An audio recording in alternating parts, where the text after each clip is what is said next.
लगभग 6 साल पहले 15 जून 2015 मध्य रात्रि के लगभग 12 बजे पुरी के जगन्नाथ मंदिर में एक अद्भुत घटना घटित हुई। इस घटना ने सभी इतिहासकारों को यह देखने के लिए उत्सुक कर दिया कि भारत के छोटे से शहर में ये क्या हो रहा है। न केवल मंदिर परिसर में बल्कि पूरे शहर में बिजली चली गई। आखिर क्यों? क्योंकि जगन्नाथ मंदिर की मुख्य प्रतिमा से श्री हरि कृष्ण का दिल निकालकर किसी दूसरी प्रतिमा में लगा दिया गया था।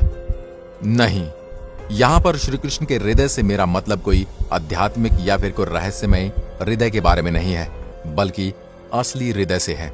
श्री कृष्ण का असली हृदय वहां पर संग्रहित है, परंतु एक हृदय को उसके असली रूप में कैसे 5000 सालों तक संग्रहित करके रख सकते हैं? क्योंकि यह एक बहुत उन्नत और प्राचीन उपकरण है। यह हृदय मांसपेशियों से नहीं बना है। कुछ लोग कहते हैं कि ऊर्जा उत्पन्न कर सकता है। यह धड़कने लगता है। न केवल सूर्य की प्रकाश से यह ऊर्जा ले सकता है, बल्कि किसी भी प्रकार की रोशनी से यह ऊर्जा ले सकता है। इसी कारण पूरे शहर में बिजली चली गई थी। जो मनुष्य इस हृदय को स्पर्श करते हैं, उन्हें हाथों में मोटे दस्ताने और आंखों पर पट्टियां पहननी पड़ती हैं, ताकि उनकी आंखें इसके संपर्क में न आए। निसंदेह ये सुनने में थोड़ा अजीब लग रहा होगा, पर यह सच है। हम उन्नत प्राचीन उपकरणों के सबूतों पर भी नजर रख रहे हैं।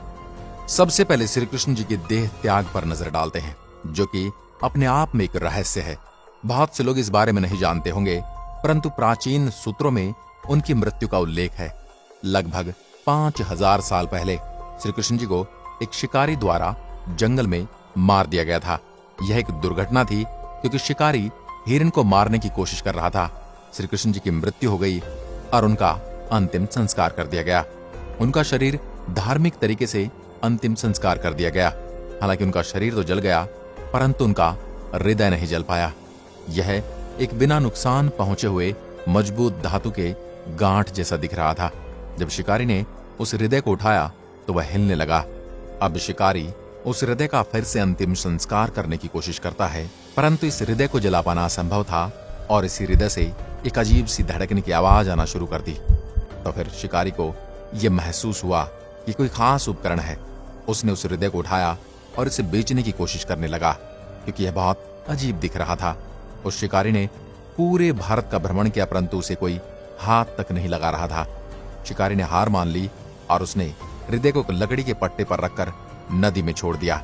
ये हृदय पुरी के एक प्राचीन शहर में किसी को मिला। जब पुरी के राजा को यह पता चला कि श्री कृष्ण का हृदय है, तो उन्होंने एक प्रतिमा बनाकर उस हृदय को उसमें रखने का निर्णय लिया और इस हृदय को उस मूर्ति के अंदर स्थापित करने का भी निर्णय लिया, जो जगन्नाथपुरी में आज भी विराजमान है। इस हृदय को ब्रह्म पदार्थ या हृदय पदार्थ कहा जाता है, जिसका अर्थ है दैवीय पदार्थ। सबसे अद्भुत बात इस मूर्ति की यह है कि हिंदू देवी देवताओं की मूर्तियां तो किसी धातु की होती हैं या फिर किसी पत्थर या चट्टान की बनाई हुई होती हैं, लेकिन ये लकड़ी की बनी है। इस अद्भुत मूर्ति का लकड़ी का होने के पीछे कारण यह है कि भगवान कृष्ण का जगन्नाथपुरी में हृदय बिजली के करंट की तरह काम करता है। धातुएं बिजली की सुचालक होती हैं तो करंट लग सकता है, और लकड़ी कुचालक होने के कारण करंट नहीं लगता। जगन्नाथ का अर्थ है पूरे ब्रह्मांड का स्वामी। इस मूर्ति का एक और अद्भुत तथ्य यह है कि यहाँ के पुजारी को हर 12 वर्ष बाद इस मूर्ति को हटाकर इसकी जगह पर नई लकड़ी की मूर्ति बनानी पड़ती है। इसके पीछे भी रोचक तथ्य यह है कि भगवान जगन्नाथ का हृदय इस लकड़ी को अपने तेज से धीरे धीरे खंडित कर देता है। आज से 50 साल पहले एक व्यक्ति ने देखा इस हृदय से कुछ और तरल चमकीला पदार्थ निकल रहा है।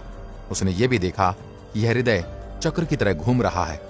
इस व्यक्ति ने कहा यह अष्ट धातु से बना है, जिसका अर्थ यह है कि एक मिश्र धातु से बना, जिसमें 8 धातुएं हैं।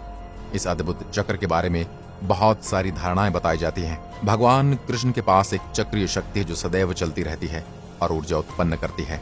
विज्ञान भी घर्षण की शक्ति को मान चुका है। विज्ञान भी इसी सिद्धांत पर एक न्यूक्लियर मशीन बना रहा है, जो दिखने में हीरे की तरह होगी।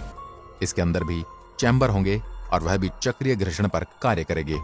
जगन्नाथपुरी के मंदिर के संचालक कहते हैं कि वे जब इस मूर्ति को हटाते हैं तो वह पूरी तरह से वहां पर अंधेरा कर देते हैं। वे सभी मानते कि यह एक भौतिक वस्तु है, पर इसके केंद्र में जो ऊर्जा उत्पन्न हो रही है वह अद्भुत है। हम जानते हैं किसी भी प्रकाशमान वस्तु से यह ऊर्जा प्राप्त कर सकती है, इसलिए वे इस मूर्ति को अंधेरे में ही वहां से हटाते हैं। हम जानते हैं कि भगवान कृष्ण ने हमें एक प्राचीन उपकरण दिया है। आज विज्ञान इस तंत्र को प्रयोग करते हुए विभिन्न प्रकार की मशीनों का प्रयोग करते जा रहे हैं, क्योंकि भगवान कृष्ण भी अपनी उंगली पर सुदर्शन चक्र रखते थे जो कि सदा गतिमान रहता था। वहीं वर्तमान में शक्ति और ऊर्जा का मार्गदर्शक बन गए हैं। आज की वीडियो में बस इतना ही। अगर वीडियो पसंद आए हो तो लाइक कीजिए। धन्यवाद।